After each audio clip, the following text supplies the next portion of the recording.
turns to sun rays, and on we'll go through the wastelands, through the highways, and on we'll go.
Somos radio en vivo.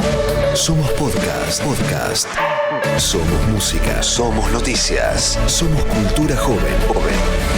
Somos Radio LED. Una nueva forma de entender la radio.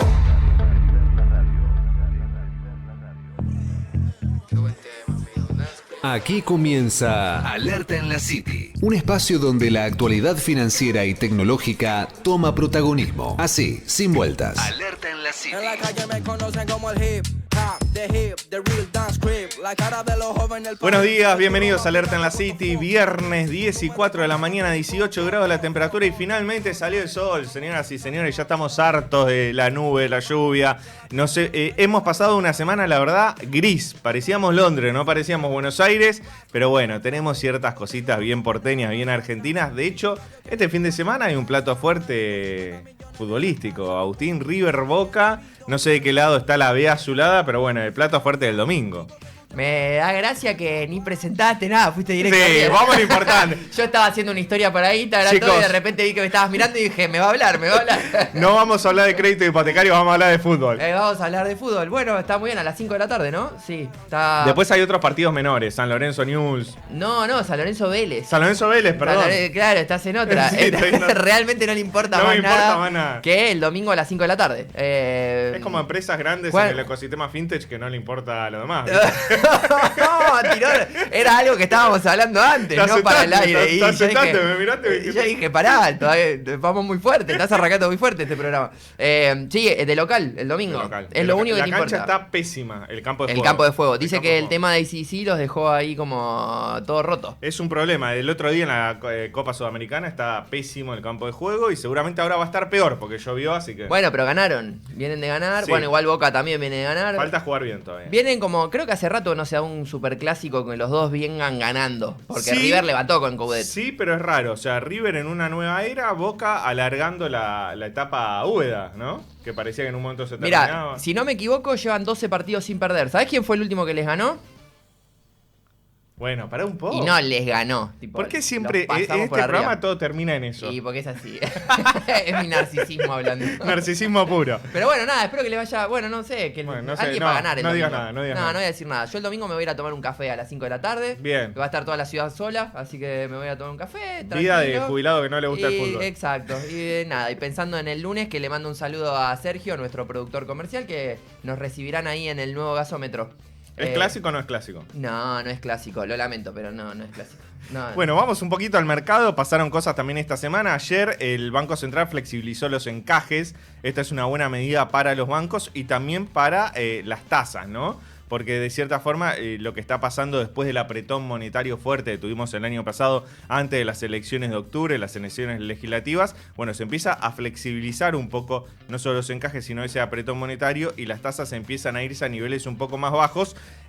Recordemos que tasas altas generaron muchos problemas, entre ellos un aumento muy grande de la morosidad de la familia, fundamentalmente, 2 dígitos, récord histórico, pero también empezó a aumentar el de las empresas, se empezó a tensionar la cadena de pagos y bueno, ayer el Banco Central volvió a flexibilizar los encajes, es una buena medida para el mercado financiero. Hay algo interesante para contar alrededor de eso, que parecería como que el gobierno está dando un giro y tratando de priorizar un poco más la productividad que la inflación.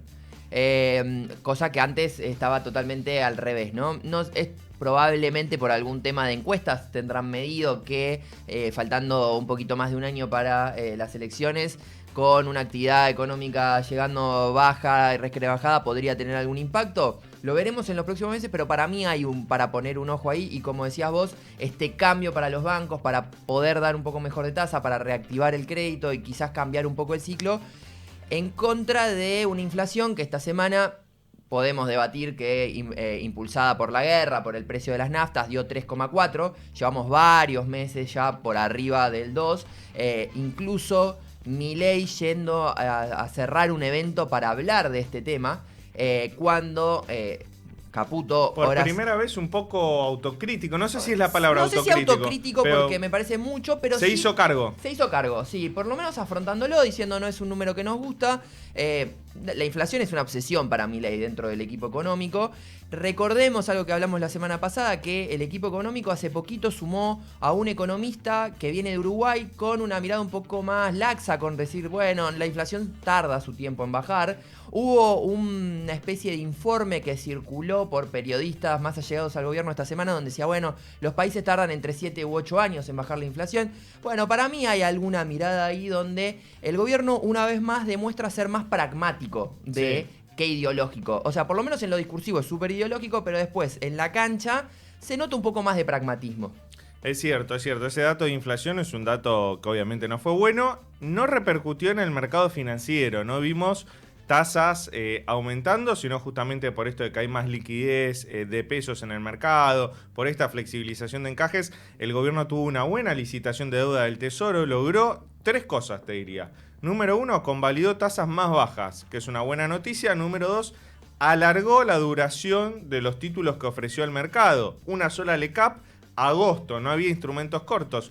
Número 3, pudo colocar todos los títulos en dólares que ofreció. Estamos hablando de Bonar 2027, Bonar 2028. Entre miércoles y jueves levantó 500 millones de dólares de mercado financiero local, que era lo máximo que podía levantar. Eso también es una buena noticia para el gobierno luego del mal dato de inflación. Y para sumar a eso, gobierno que nos enteramos en las últimas horas está negociando con distintas entidades para algún crédito como para poder tener más toma de deuda. Hablaban de un número cercano a los 10.000 millones en total sería lo que estarían buscando.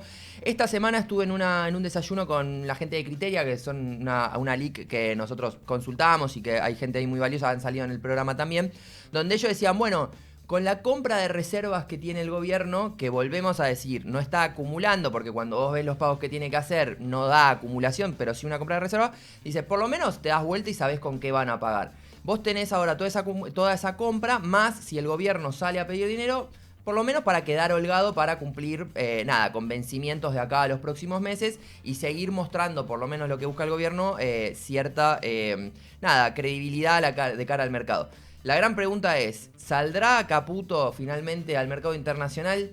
La respuesta parece que no. Parece que no va a pasar eso, que están por lo menos cómodos y quizás, como decíamos recién, dándose vuelta y decir, bueno, vamos a impulsar un poquito la productividad y lleguemos a las elecciones del año que viene, que cada vez son más cerca y cuando te querés dar cuenta estás ahí en un mejor escenario. Así es. Bueno, en ese escenario los créditos hipotecarios siguen siendo un tema importante porque hay mucha demanda en el mercado.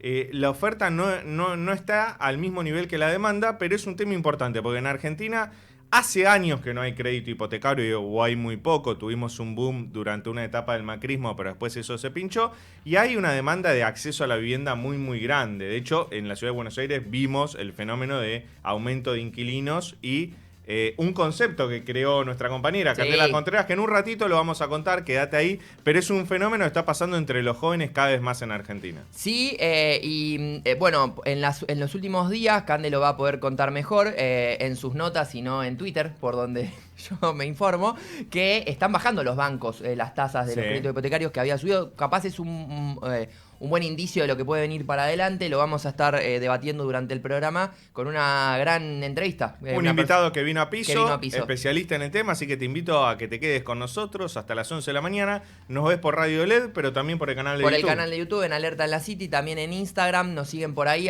subimos todas las entrevistas para que la vean cuando quieran, así que ahí está toda la información. Suscríbete, apurate porque te quedás afuera. Me llegó un mensaje que dice, se lo nota asustado para el domingo.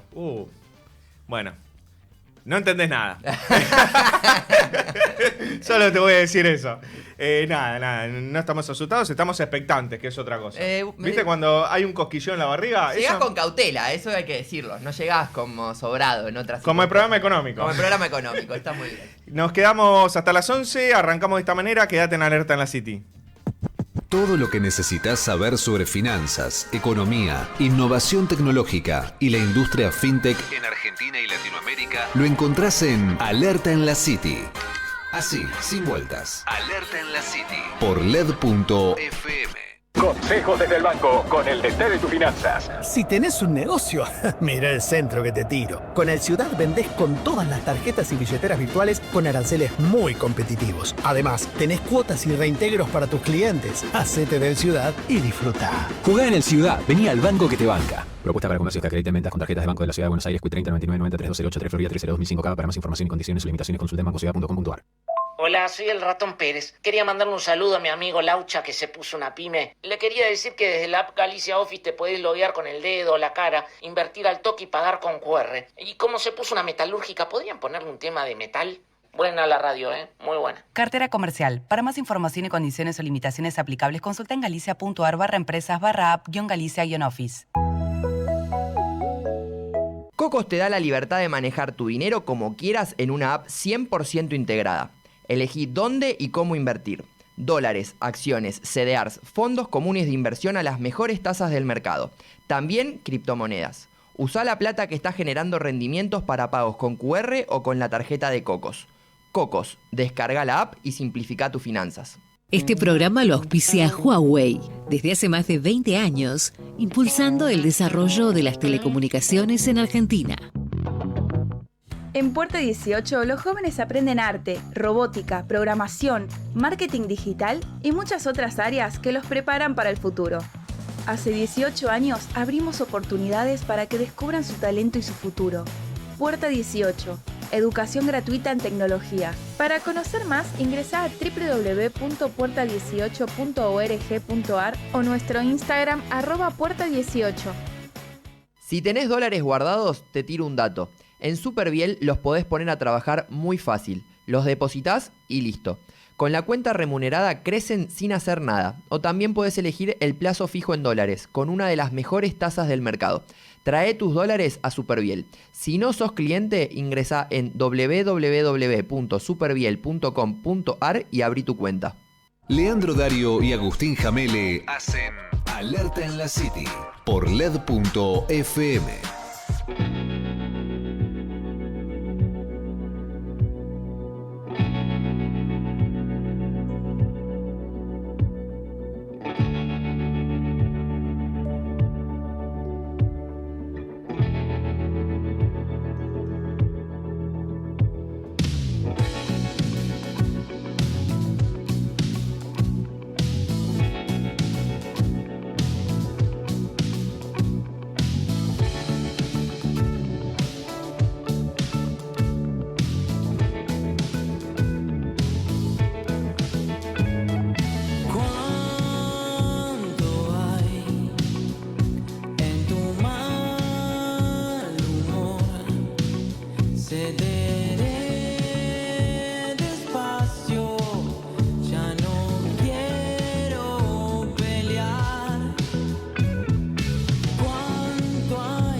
Estábamos escuchando 3 de junio de los Mapaches Benévolos, un grupo que siempre escuchamos aquí en Alerta en la Sí, 7. y que espero que en la segunda parte se pase el tema que yo pasé, ¿o no? Porque No sabemos. Mira, ya molestaste con lo de Vélez, así que eso ya predispuso mal al equipo, quiero decirte. Me gusta ser molesto. A mí me gusta molestar. Voy a ir pasando el mate así, porque hoy ocupamos toda la mesa. Hoy Así somos que- 4. Quería primero saludar a Cande Contreras. Cande, ¿cómo estás? ¿Cómo andan? ¿Todo bien? Muy bien, ¿vos? Muy bien. Estuvimos hablando de vos, de la nota que hiciste, una nota que generó mucho ruido. ¿Cómo se Sí. llama el término? Herenciocracia. Bueno, en el segundo bloque, en un ratito, vamos a explicar qué significa eso. Y tenemos al experto acá. Tenemos al experto en la mesa, que es Federico González Rouco, economista de Empiria. ¿Cómo andás, Fede? ¿Cómo están? Muy bien, gracias por venir. No, un placer. Bueno, queremos hablar con vos. Vos sos especialista además de ser economista, especialista en crédito hipotecario. Pero antes de hablar de crédito hipotecario, quiero hablar del sector, para meternos en el tema. Construcción, desarrollos inmobiliarios. ¿Cómo está ese sector? Un sector que sufrió mucho desde el 2023 hasta la fecha. ¿Cómo lo ves ahora y cómo se puede proyectar? Yo creo que es un sector que, por diseño, en el actual programa económico, tiene problemas estructurales. O sea, lo que está pasando en la construcción no es un efecto secundario, es algo más por diseño. ¿A qué me refiero con esto? Una de las cosas buenas del actual programa económico, o de las como los determinantes principales, es el mercado cambiario funciona mejor que antes, ¿no? ¿Eso qué significa? Hay menos brecha. Lo que pasaba antes, o sea, ¿por qué decimos subió el costo de construcción? Y básicamente no es que el costo de construcción subió, es que se eliminó la brecha.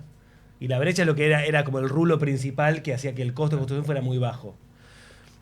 ¿Qué quiere decir esto? Hoy el costo de construcción está igual que en 2017-2018. Lo que pasa es que en el medio hubo un verano delirante de costo de construcción bajísimo, que fue lo que explica por qué ahora estamos con este cambio tan abrupto de que entre 2023 y 2024-2025 el costo se duplicó.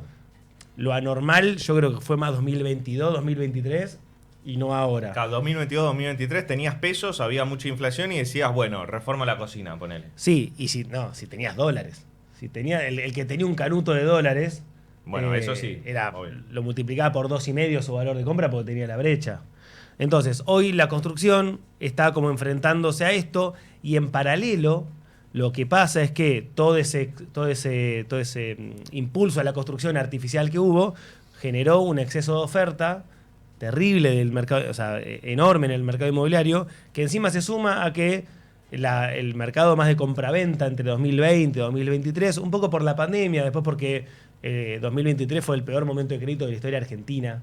Y no estoy exagerando, esto es dato real, fue el peor momento de crédito de la historia argentina. Todo eso generó como una sobreoferta en el mercado inmobiliario de todo el país, que es lo que estos últimos 2 años, que tuvo muchísimo crecimiento en el volumen de operaciones, empezó a comer un poco eso, pero todavía falta. Entonces hoy tenemos costo de construcción alto, valor del metro cuadrado que no compensa esos valores y salarios que en términos del metro cuadrado están muy altos, o por lo menos mucho más altos que antes.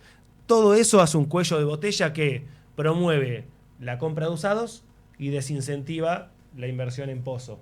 Y en este es como el gran cuello de botella que hoy está, no la construcción, sino más la cadena inmobiliaria como en su conjunto. Y acá estamos, y yo en adelante, todo lo que dije hasta acá, no lo veo cambiando mucho, porque, como decía recién, el costo de construcción va a seguir estando alto, porque no es que tiene algo que lo está como conteniendo. Yo creo que es el nuevo costo de construcción. El crédito hipotecario, ahora hablaremos un poco, y ustedes lo vienen hablando, tienen acá para mí, la periodista del sector que más sabe. ¡Vamos todavía! Ella no le gusta que yo diga esto, pero yo lo voy a decir, se lo digo a todo el mundo. Yo una vez dije que él era el que más sabía de cripto, bueno, ahora podemos decir Sí. Cande es la Tienen que más dos sabe. de los que más sabe. Claro, vamos todavía. No, yo hablo de fútbol, chicos. Sos el que más sabe de fútbol. Vamos todavía. El crédito está como en esta cosa que arranca, no arranca, va, viene, está como ahí que... O sea, estamos con más crédito que antes, pero no llega a ser algo que solucione problemas todavía. Y no creo que todo esto vaya a cambiar, por lo menos de acá a un año. Después mejorar un poquito el margen, yo qué sé, pero no me lo imagino así como un cambio muy abrupto en el corto plazo. Antes de ir a crédito, quería preguntarte algo porque dijiste algo interesante que parece como que el sector no entra dentro del plan económico del gobierno, ¿no? Como que por lo menos queda fuera como comercio y alguno que otro más que está ahí tambaleando. Esta semana, en una reunión que tuve con una LIC, lo que ellos veían era que para la construcción, por lo menos, quizás había algún salvavidas con este plan de rutas y autopistas que se va a hacer, como diciendo, bueno, construcción de eso. Como bueno, por lo menos para darle un caramelo ahí como para seguir a un sector que emplea muchísima gente. Quiero retomar lo que dijiste después. Vos eso no ves ningún incentivo a corto plazo, por lo menos, para que también esté en el mercado inmobiliario, para la construcción de departamentos, casas y demás. Por lo menos no ves nada, ningún driver que digas, acá el gobierno puede darle algo como para incentivarlo. No, ahora, yo no digo que el gobierno no le interese el sector. Lo que digo es, por diseño del plan económico, hay un componente, uno de los determinantes, que se volvió muy desafiante para el sector. No quiere decir que al gobierno no le interese el sector. De hecho, creo que el gobierno hizo un montón de cosas para, más desde la pata regulatoria, que fueron muy positivas para el sector. Lo que digo es, hay algo más macroestructural que está por encima del sector, que es la eliminación de la brecha, que lo afecta directamente. A eso quería decir, no digo que no le interese, al contrario, creo que el DNU de 2024, donde se regula la hipoteca divisible, la derogación de la ley de alquileres, que esto no es directo, pero la vuelta del crédito hipotecario va de la mano también del plan económico. Todas esas cosas son positivas para el sector. ¿Qué pasa? Hay una, que para mí es la más importante, que es todo el costo de construcción, que un poco te define todas las demás también. Y voy a lo que decías. La parte de obra pública, nosotros en la consultora lo que hacemos siempre es tratar de desagregar. En general, la construcción se mide por la demanda de insumos. No se mide por la inversión, porque es un sector muy informal, es imposible medirlo por inversión, entonces se mide por demanda de insumos. Nosotros lo que hacemos es separamos la demanda de insumos en 3 cuerpos: obra pública y obra privada. Y la obra privada en 2. Primero, la parte como inicial de las obras y la parte final de las obras. Porque un poco eso te va mostrando primero 3 como mercados diferentes. Obra pública es lo que más bajó y lo que más subió. Entonces, hoy tira que obra pública, después de haber bajado muchísimo en 2024, cuando se corre el gobierno nacional y cuando se frenan todas las provincias también, 2025 recuperó y hoy ya está igual que el pelotón de la obra privada. Hizo una B corta. Sí, es el único de los 3 que hizo una B corta. Los otros 2 cayeron, recuperaron un poquito y plancharon, lo que nosotros le decíamos la raíz cuadrada. Sin embargo, lo que sí se ve en esas 2 es que los insumos para parte final de las obras cayeron menos y recuperaron más que para la parte inicial. ¿Qué demuestra esto? Y que hoy lo que está pasando es que el que tiene una obra la termina, o la avanza y la termina, que hay algo de obra privada, la remodelación de un baño y cosas del estilo, pero lo que hay menos es inicio de obras nuevas. Que va de la mano de esto de, sobra stock de antes, bueno, terminemos eso, no arranquemos nuevo y eventualmente el cuello de botella terminará ajustando porque falta oferta, no porque sobra demanda, es como la parte fea de los ajustes de cuello de botella. De ahí el gobierno, por la conversación que hay, por varias cosas los rumores que hay, el gobierno está pensando en cómo generar instrumentos de financiamiento, pero yo creo que lo va pensando más por ahí, no por construcción de vivienda, que me parece perfecto. ¿Qué pasa? Eso es estructural y de largo plazo. Y está buenísimo, pero en el corto plazo estamos acá. Bueno, y hablando un poco ahora, corrámonos para el lado del crédito hipotecario, salgamos un poco de construcción, pero bueno, todo tiene que ver. ¿Cómo ves hoy al crédito hipotecario y qué esperás para el corto plazo? Yo creo que hoy el crédito está... El crédito, lamentablemente, estos últimos 2 años y los 2 años que vienen, yo lo separaría en como 2 dimensiones. La dimensión de solicitudes de crédito y la dimensión de desembolso de crédito. Yo creo que ahora estamos en una mala etapa de desembolso de crédito, pero arrancando una buena etapa de solicitudes de crédito. ¿Por qué lo separo así? Porque creo que nosotros podríamos tranquilamente separar. 2024 no se desembolsó, pero se arrancaron carpetas. 2025 se desembolsó, pero se agarraron menos carpetas. O sea, le dejó una mala inercia a 2026. Posiblemente 2026 vaya tomando envión y le deje una buena inercia, un buen arrastre a 2027. ¿Qué pasa? Acabo de mencionar como 3 ciclos en 3 años. No es normal eso. Pero bueno, creo que hasta que no... Creo que estamos en esto. El crédito... De vuelta, el crédito parte desde cero. O sea, 2022, 2023 se dieron en total entre 2020 y 2023 se dieron 17.000 créditos en los 4 años. Es nada eso. O sea, 17.000 créditos en 4 años en un país de 17 millones de hogares. Es básicamente la nada misma. El crédito está como volviendo, es un mercado que está como aprendiendo a gatear recién. Yo sería muy prudente, esto va a ser lento. Y en ese proceso, acá acá estamos. Yo me imagino que toda esta baja de tasa de estas semanas es una excelente noticia, pero la tasa sigue estando más alta que cuando arranca este proceso de crédito hace 2 años. Eso te iba a decir, ¿cuánto tiene que estar la tasa hoy para que sea accesible, para que una persona común y corriente pueda ir y pueda acceder? Porque seguimos con tasas altas. Yo lo pensaría más que para que sea accesible, para que sea una tasa de largo plazo. Después, o sea, yo no esperaría hoy que el mercado de crédito hipotecario sea un mercado que le dé acceso a muchísima gente. Porque de vuelta, estos procesos arrancan siempre por los ingresos más altos y recién después, una vez que esto toma volumen, baja. Yo creo que hoy todas las tasas, todos los bancos que tengan tasa abajo de 8, más o menos, UBA con 8% de tasa, son tasas que están bien. Son tasas lógicas para Argentina. En parte porque son tasas que, primero, son similares a las de un bono SER, que es como la alternativa financiera a estos créditos.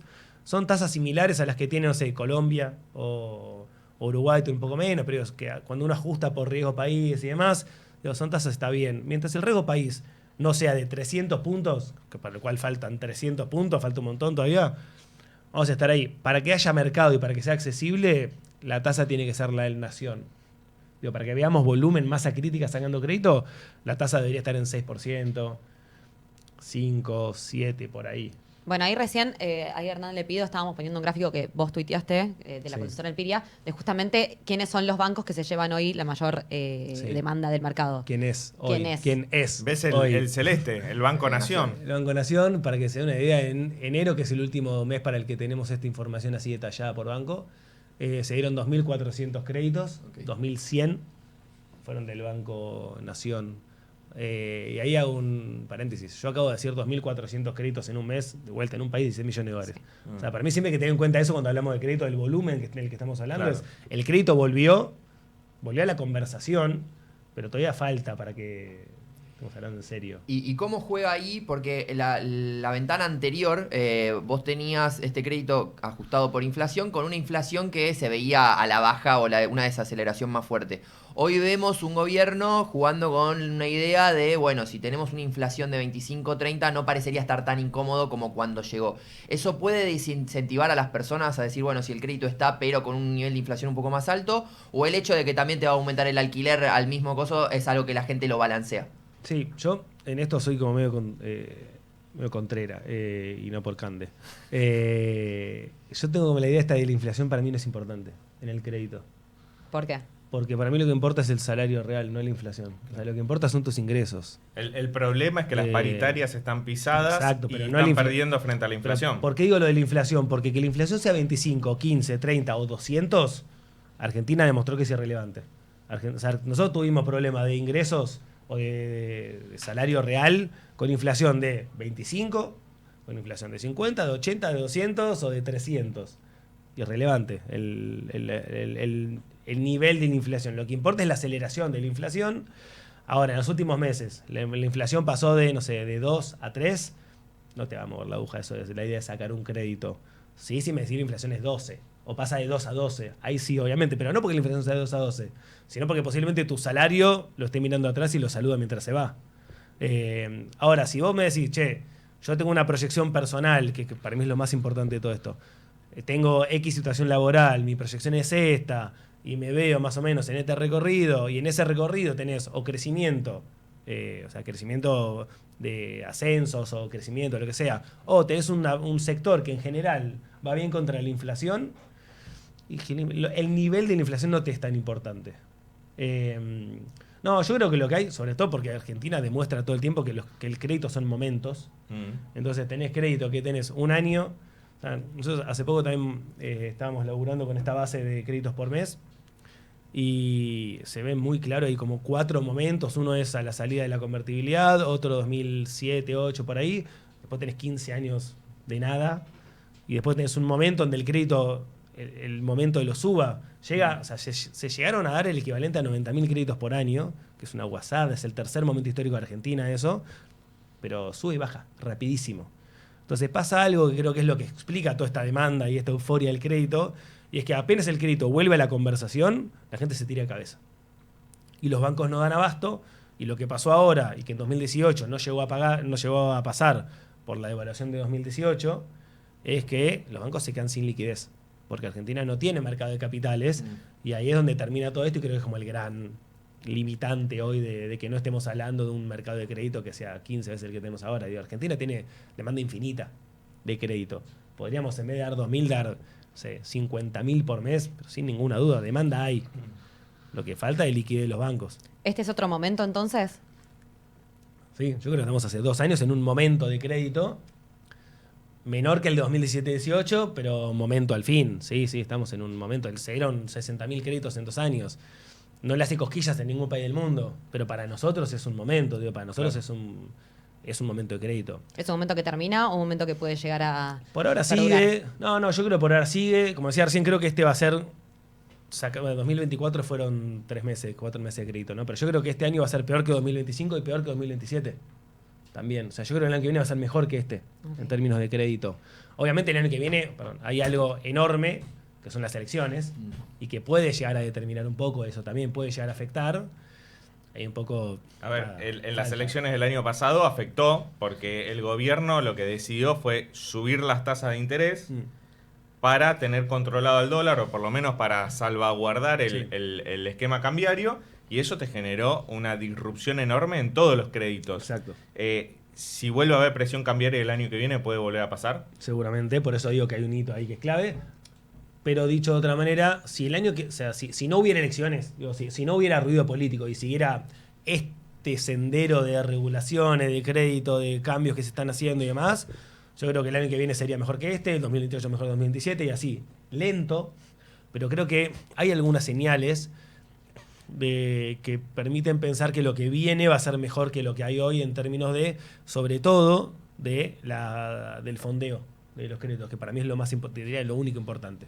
Que es el limitante hoy es eso, que el Banco Ciudad haya emitido una obligación negociable para fondear créditos no es trivial. Que el Banco Macro haya salido a ofrecer un crédito en dólares no es menor. Digo, después a uno le puede gustar o no ese crédito, pero que el Banco Nación haya sacado ahora este plazo fijo que paga mensual, intereses y demás, es una herramienta de captación de fondos que en vez de hacer una ONUVA, sacaron un plazo fijo UVA a 3 años. Hay como diferentes herramientas.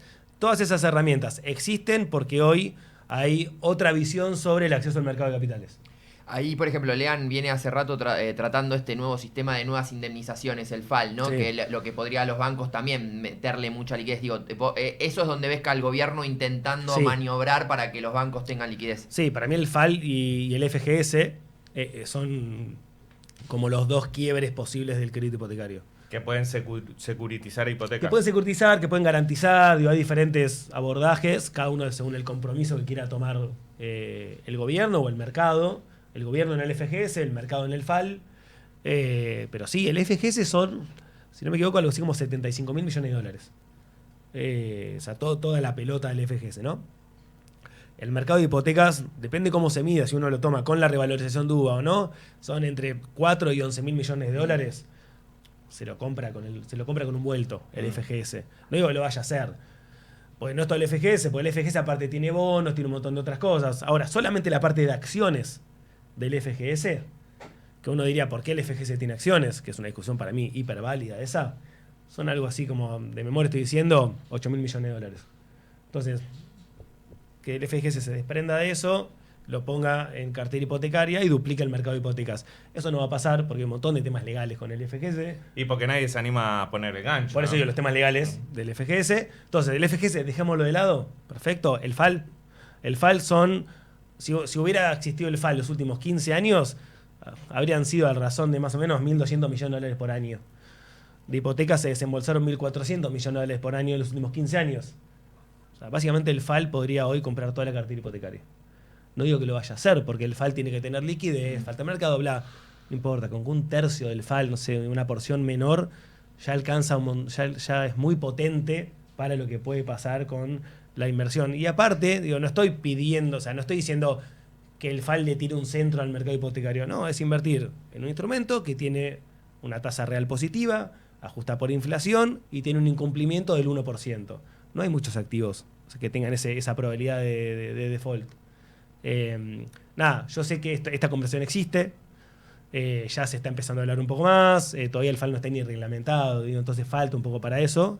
Pero bueno, sí, a eso me refiero. Creo que hay algunas señales que después, nada, veremos dónde queda, pero hay algo de eso. Sí. Vos sabés que esto es información. Una de las sociedades de bolsa más importantes del mercado, lo que me contaba es que cuando arranque el FAL, al principio van a estar invertidos en instrumentos cortitos y con mucha liquidez para ir viendo cómo evoluciona el sistema y los clientes de ellos, las empresas, cuánto dinero necesitan, pero que en el largo plazo ellos quieren ir a securitizar hipotecas, a fondear hipotecas, porque lo ven como una oportunidad también. Es que sí, por eso yo creo que a eso me refiero con, quizás no es este año, quizás no es el que viene, no sé, pero si no pasa nada raro en el medio, digo, o si se mantiene alguna visión, creo que puede pasar. Lo que pasó también es que, digo, algo para mí bueno de por qué ahora estamos hablando de crédito, es que también hubo un cambio de visión dos cosas de esto. A mí algo que me sorprendió, que yo siempre tuve como esta expectativa de ver cuándo se rompía, es que entre 2019 y 2023 yo estaba esperando en qué momento se rompía el sistema UVA, en qué momento lo cambiaban. No pasó nada. Entonces digo, así como tenés vaca muerta que nadie lo toca, bueno, por ahora la uva parece ser algo que nadie toca. Y para mí eso es un punto que no estaba claro eso. Esta conversación en 2021 yo no decía esto. Yo estaba esperando a ver qué pasaba. Y no pasó nada. Me parece excelente eso. Y lo otro es que creo que habrá una visión de la vivienda o la política de vivienda necesita del sistema financiero. Como empezar a incorporar eso. Cuando uno ve qué están haciendo los gobiernos provinciales hoy, y se están apoyando más en financiamiento que antes. Está cambiando un poco la mirada en ese sentido. Eso me parece espectacular. Porque pasa esto, y el sistema financiero no es malo. No es un señor malo que está ahí. Digo, nada, cataliza inversiones, es potente, está buenísimo. Con cuidado, con regulación, con todo. Pero nada, creo que se puede cambiar. Por eso yo soy optimista en el mediano plazo. La verdad que es muy interesante todo lo que estamos charlando. Yo propongo algún recreíto, nos comemos una medialuna que trajo Cande o vamos a un temita de música y cuando volvemos hablamos de otros temas importantes como alquileres, qué está pasando con los jóvenes. Exacto. Bueno, Cande tiene mucha información sobre eso. Así que quédate, en un ratito volvemos.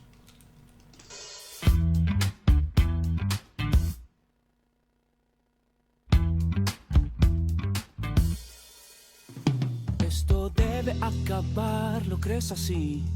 Capaz antes teníamos que haber rodado el final de este filme.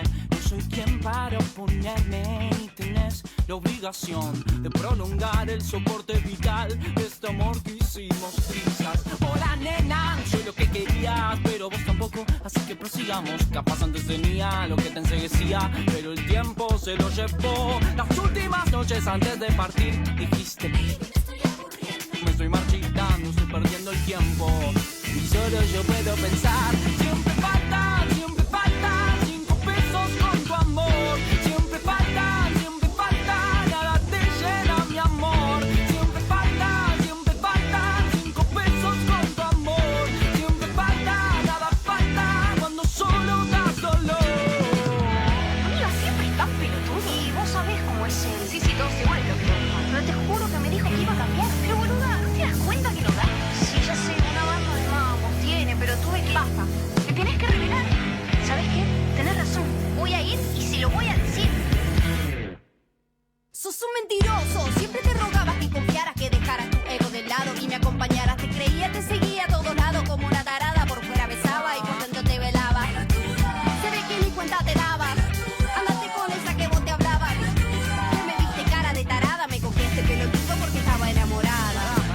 Estás re loca. Recontra loca. Ojo de loca, no se equivoca. Si cualquiera. Nada de vos espera. Anda a encontrar a otro que como yo te quiera. Pelotuda, ¿por qué no les contás? Cuando todo estaba mal, te pusiste a jugar con este corazón partido que guarda lo prometido y lo no cumplido por miedo a cambiar. Pelotudo, no te banco, no te aguanto. Pelotuda, no te banco, no te aguanto. Pelotuda, no te banco, no te aguanto. Pelotuda, no te banco, no te aguanto. Porque te amo, voy a remarcar que siempre falta 5 pesos con tu amor. Siempre falta,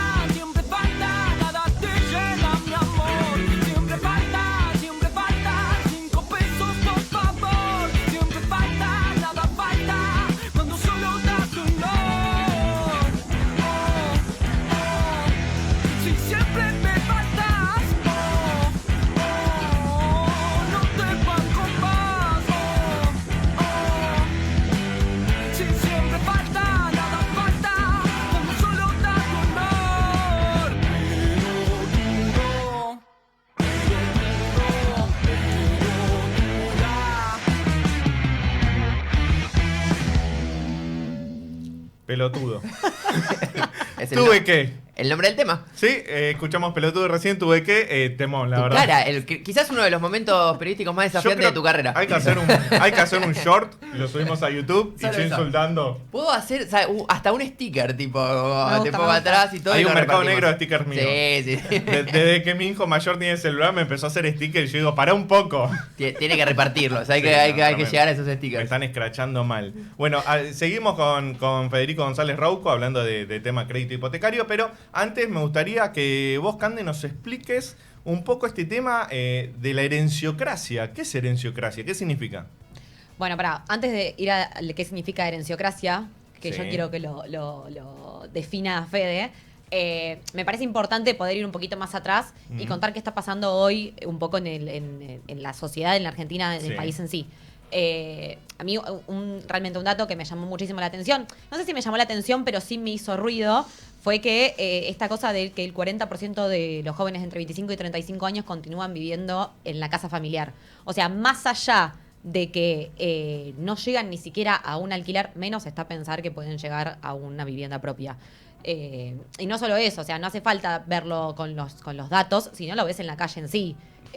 Contanos un yo tengo poco. 30 años, tengo todos mis amigos que están Claro. en ese momento. Son ¿viste? todos en el que inquilinos. tenés inquilinos, tenés gente que todavía no se pudo mudar, Que vive con los que papás. vive con los padres. Los propietarios son todos porque los padres le pudieron comprar su vivienda. O sea, es algo que se está viendo, no es solo que, bueno, se dice que 4 de cada 10. Escribiste una nota muy buena en La Nación sobre ese tema. Contanos un poco el backstage de la nota, que es lo más divertido. ¿Te costó conseguir fuentes que no estuvieran en esa situación? Sí, conseguí uno solo. Hablé con por lo menos 50 personas. De 50 personas, una sola. Una sola se compró su departamento él mismo. ¿Cuántos Por años mérito tenía? propio. 27. Pero también ¿Y cuál era su profesión? trabaja en un banco. Ok.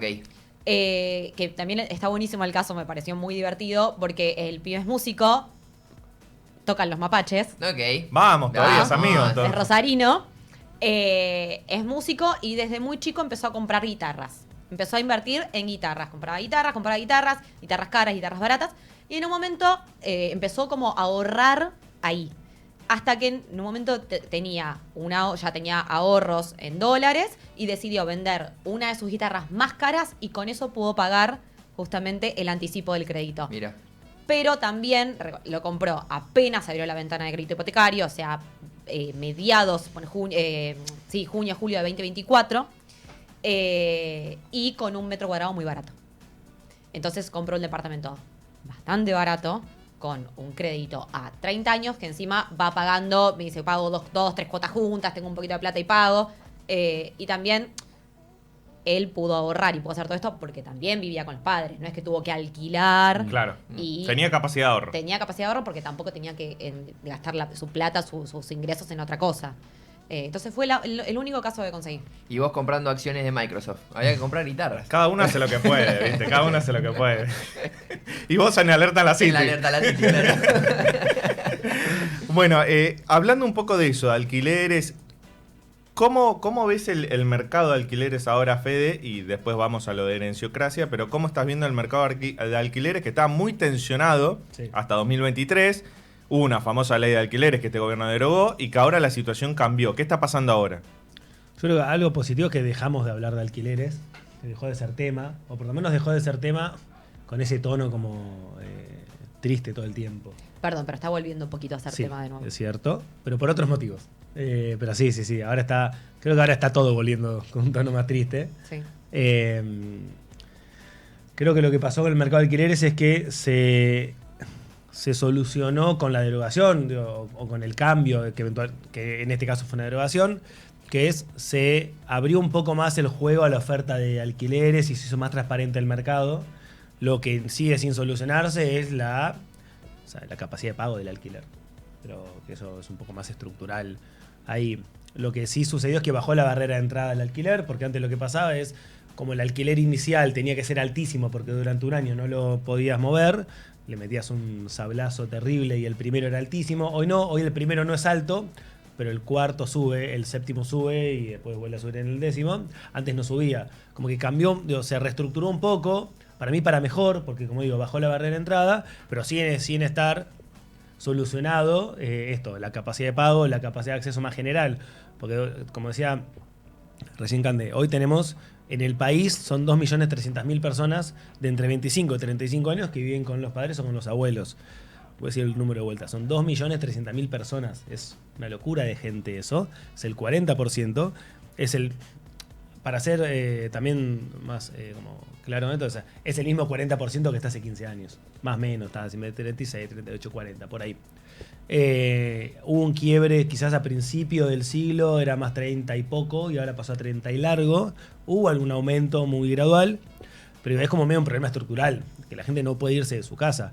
Y me quedo con lo que decía recién Cande también, de estas 50 personas con las que habló Cande, había una que pudo salir o que pudo como llegar a la propiedad, pero pudo llegar porque hay crédito.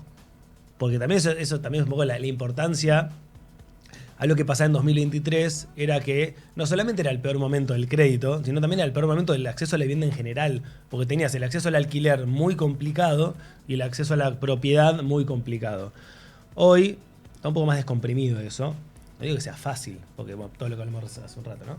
Pero digo, hay como una lucecita un poquito más verde.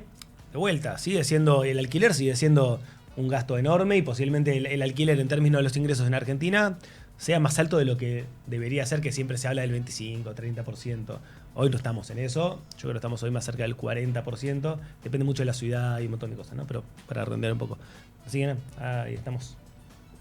Bueno, ahora sí, vamos un poco al término herenciocracia. ¿Puedo pedir solamente una cosa? Sí. Porque nos va a quedar bien para redes, para el coso. ¿Podés tipo preguntarle y vos responder? Porque así para hacer el corte me queda bien el reel. Así, el tipo está pensando, tengo que editar en redes, perdón. Todo terreno. En tener menos trabajo a la tarde. Para que me preparo. Prepárense con todo, pero si lo pueden hacer así, hacemos todo y nos queda genial. Ok, Fede, ¿qué es la herenciocracia? La herenciocracia es un concepto que a mí me parece fascinante, que un poco lo que explica es que, pensado más en una generación como centennials, millennials, básicamente lo que dice es, esto sale de un libro de una socióloga británica que se llama Elisa Philby, que lo que dice es, no importa quién sos, no importa qué trabajás, no importa no sé, dónde viví, no importa nada, no importa nada de lo tuyo, lo que importa para explicar tu estilo de vida, tu calidad de vida y tu nivel de gastos es cuánto te pueden bancar tus viejos, es cuál es tu red de contención en términos de plata. Y que se explica clarísimo con esto que decía recién Cande, de si vos piensen todas las personas que conocen sub 45, más o menos, los que son propietarios, cómo llegaron. Y si hacen ese ejercicio, posiblemente empiecen a ver que muy pocos llegaron por la propia, alguno habrá llegado con un crédito, y al del crédito preguntale cómo consiguió el anticipo. Y alguno va a haber posiblemente, como decía recién, hay casos obviamente, pero es muy bajo eso. Entonces ahí empieza a haber como un montón de aristas. Una de las que a mí más también me gusta es la idea del banco de mamá y papá, que es esta idea de la familia como reemplazo, como complemento del sistema financiero. En Argentina es reemplazo, en el mundo es complemento. En Inglaterra, por ejemplo, este banco de mamá y papá sería equivalente al 6º banco del sistema financiero, que ese dato me parece una locura. Y esto de la herenciocracia creo que es algo que define un poco todas las relaciones como económicas de una o dos generaciones. Ahí te hago una consulta. En Argentina no tenemos impuesto a la herencia. Un sector político en un momento lo planteó. En un país con poco acceso al crédito, con crisis cambiarias recurrentes, con problemas en el poder adquisitivo, ¿es buena o mala idea un impuesto a la herencia? No lo sé, a mí no me queda tan claro eso. Entiendo el punto. Yo creo que antes de hacer eso me enfocaría más en otros mecanismos de acceso. De vuelta, no lo tengo tan claro. Ahora salió también el alcalde de Nueva York con no es un impuesto a la herencia, pero algo que va más o menos en una lógica similar. No sé, no lo tengo claro. Sí, lo que tengo claro es que hay que pensar mucho en cuáles son esos mecanismos de acceso al capital o a la capitalización. El crédito hipotecario para mí es el mecanismo más simple, más directo de capitalización que puede tener una persona, porque básicamente vos estás ahorrando, es como un ahorro forzoso.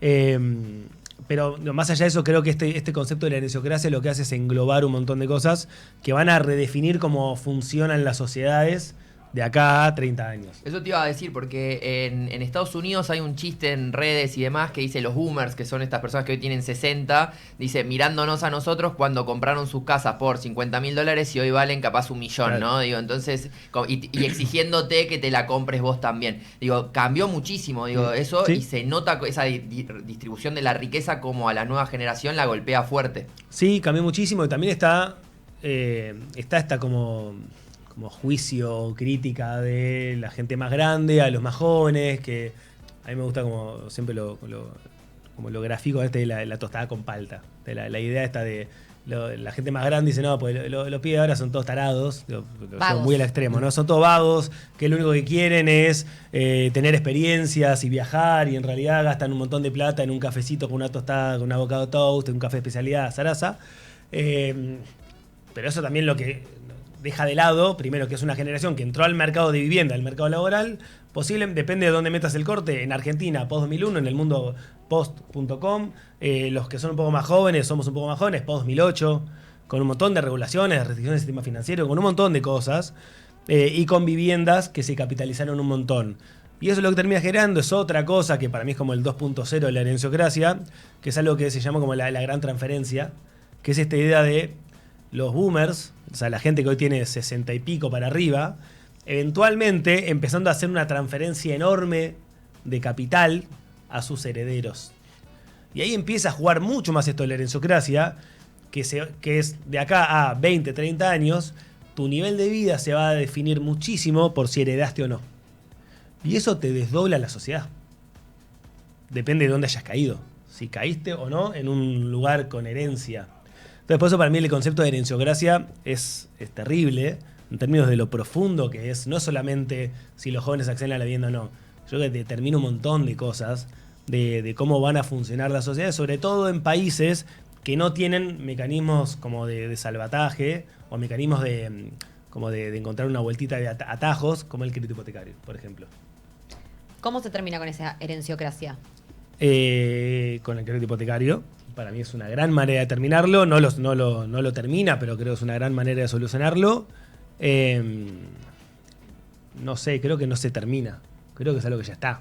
O sea, ya arrancó. Y el libro que es Herenciocracia, que decía recién, es espectacular porque empieza a hacerlo. Lo hace para las grandes ciudades, pero empieza a ver como, bueno, fíjate el barista de Starbucks de Nueva York, posiblemente no esté viviendo con su sueldo. Y así como, no sé, 20 casos. Y una vez cuando lees eso no podés como desleerlo, entonces lo empezás a analizar en todo el mundo eso. Y dices como, che, esto es cierto. Hay algo muy, muy profundo con esto. Yo desde que me crucé con eso, veo que lo uso para todo. Es como medio mi nuevo marco conceptual y me parece hiperpotente. Pero de vuelta, apoya sobre un montón de cosas que Argentina encima no tiene. Y acá hay otros problemas. Acá cada tanto surge esta discusión que a mí me parece fascinante, pero por lo delirante, la de ¿conviene alquilar o conviene comprar? Y esa es una pregunta que se hace el 5% de la sociedad. Como mucho. Digo, no es una pregunta. Para mí esa es una no pregunta. La gente no duda entre alquilar o comprar. La gente ve que es lo máximo que puede hacer. Si no puede comprar, alquilás. Y en Argentina a veces no puedes ni alquilar, entonces sos de esos 40%. Pero entra todo como en una conversación medio delirante sobre acceso a la vivienda y en general, que para mí cuando tenés el concepto de herenciocracia en la cabeza, como que las descartás directamente esas charlas. La verdad la pasamos bárbaro, se Tremendo. nos voló el programa. Tengo un montón de mensajes de gente diciendo tremenda nota, crack, o sea, mucha gente interesada con estos conceptos, todo, así que nada, tremendo. Sí. Están viendo un video viejo. Sí, el resto lo va a estar viendo. Y en tus redes, ¿dónde te pueden seguir? Para que también los que quieran seguir con estos temas y demás te puedan encontrar. FG Rouco, creo que en todas. ¿Cómo la pasaste, Fede? Muy bien. Bueno, te comprometemos para venir otra vez y seguir charlando de esto. La verdad que hay mucho todavía para hablar. No vas a encontrar muchas mesas con la que más sabe de crédito hipotecario, el que más sabe de cripto, el que más sabe de fútbol. El que más sabe de FAL. Tipo, ponele, ahí, sí. Claro. Yo vengo a aprender acá, por eso vengo, obvio, de una. Qué grande. Bueno, ¿Hincha de? Independiente. Ah, bueno, está bien. Bueno, bien. Sí. Respetamos. Respetado.